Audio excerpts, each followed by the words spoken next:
What's going on, everybody, and welcome back to Comic Breakdown. If you are new to the channel, do me a favor, hit that sub button, hit that notification bell, make sure you're not missing any of the awesome content we have coming out. And with this video, we are jumping into the highly anticipated Lives of Wolverine. This will be issue number 1, and if you haven't been keeping up with the Wolverine line, go ahead, check out the link in my description, as well as the top of this video. It will get you completely caught up on everything that has been going on with this series. Now, with this comic, Benjamin Piercy, he is throwing us into the second Krakoan Age. Much like House of X and Powers of X was the first, we are jumping into a new era, and it all begins right here. And they really are putting a lot into this comic, saying that it's going to be the best Wolverine story ever told. And we're gonna find out if that's true. Be sure to buy the comic, support the industry, and with that being said, let's dive into this breakdown. Alright gang, so as we dive into this first issue, we pick up with Logan cliffside, thinking to himself about time, and that all these years, every single day that he has been alive has shown him that time, it is not linear. It goes front, back, up, down, sideways, all ways you could possibly think. In his life experience, he has seen this more than once. And this topic is on his mind because of what he is about to do, with Charles Xavier coming up to him and letting him know that it is time. This is where it all begins. But we are jumped to a birth. Mrs. Xavier, she is currently pregnant, and she is about to give birth, but there is something outside, something that is lurking in the shadows. And with a pair of gardening shears almost taking out Charles Xavier's father, we see Wolverine jump into action.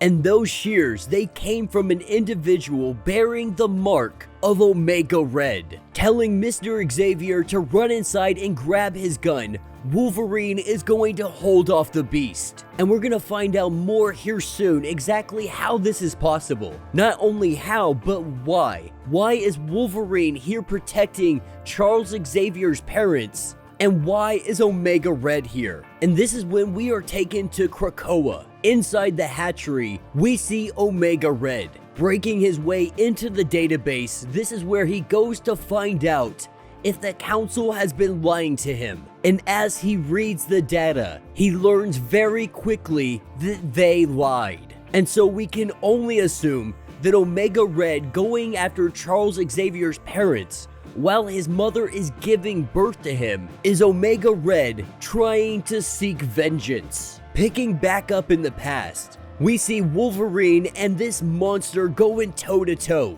with Wolverine getting the upper hand. This person, he ends up not being possessed in a split second, no longer bearing the mark of Omega Red. Hearing screams coming from the inside, assuming that someone in there, they must have gotten possessed. With Mrs. Xavier giving birth to a child, to a girl who does not make it. But with there being another baby inside, she has to try to push it out. Meanwhile, Omega Red is making his way from one person to the other, possessing as many people along the way, trying to do everything he can to stop the birth of Charles, taking over and possessing the midwife. Hands around the throat of Mrs. Xavier, we have Wolverine come flying through the wall. And this is when we are shown Charles going to Cerebro, because what Xavier has in mind, he is going to need the help of Jean Grey. Not only that, the help of Wolverine as well. And with him putting the helmet on his head, we see a whole different chain of events, seeing very specific key moments throughout his life, including the fight with Lady Deathstrike, Sabretooth, and Omega Red, as well as the fight against the Hulk. And picking back up with the birth of Xavier, with Wolverine trying to do everything he can to ensure Mrs. Xavier does not die. He is getting thrown around the room, but it gives her enough time to have the baby be able to get up, grab a shotgun, and let everyone know that they need to stop, and they need to stop now, because she has no idea what is going on. No idea who these people are, why they're here, or why they are trying to kill her. All she knows is she has one baby still alive, and she will do whatever she can to protect him. And taking us to Moscow, Russia, we have Omega Red finding his way back home. Coming through the Krakoan Gate, he has come to meet him. He has come to see him. Him being Rasputin. And so not really giving us too much detail on what Omega Red has planned, we can only assume if he is aligning himself with Colossus' brother, who is currently under the control of Rasputin.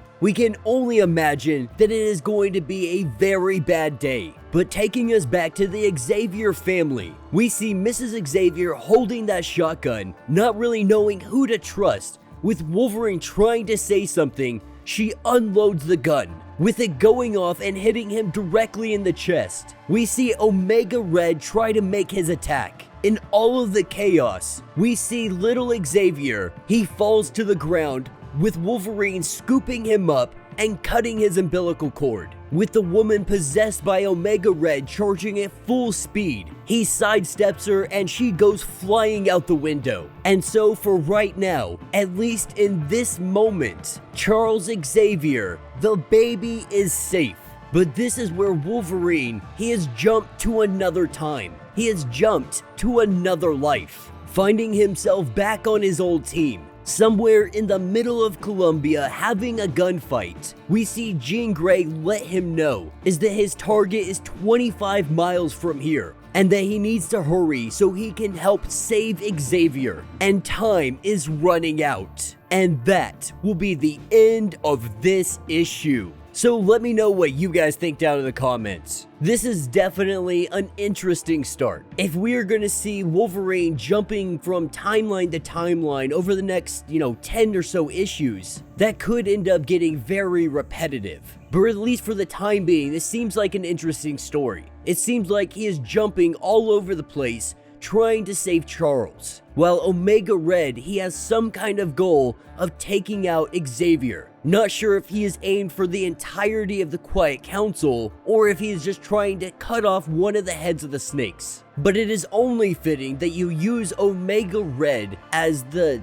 epitome of everything that is Wolverine villains. And if you're gonna make a comic saying that it's going to be the best Wolverine story ever told, you gotta include all of these things in it. Now, I'm hoping that they're not just shooting for nostalgia by throwing us into all of these teams, throwing us into these situations, throwing us back into some 90s comics, and so far they've been very and extremely subtle with how they're telling this story, with what details they're actually giving us. But this continues to go back to the thing I've been saying, that Krakoa is a house of cards. There has been so much going on. There is so much stacked against all of Krakoa. It seems like it is inevitable for the downfall, to see our mutant race lose everything that they have built. And while I definitely enjoy a good X-Men story, I'm still curious why we haven't been exploring Mars more. The new world Araco for all of mutant kind, and there's supposed to be millions of mutants on this planet. Why have we not been exploring that? With so many endless possibilities, with the ability to introduce so many new mutants, I feel like Marvel is just missing out on such a great and huge opportunity to bring something new and fresh to comics. But with that being said, I'm really interested in seeing where this story goes. I'm gonna give Benjamin Percy the opportunity to really let this play out and see what direction he goes with it, see if he can stick the landing. Let me know your thoughts, let me know your theories. If you have not yet, do me a favor, hit that sub button, hit that notification bell, make sure you're not missing any of the awesome content we have coming out, and until the next breakdown.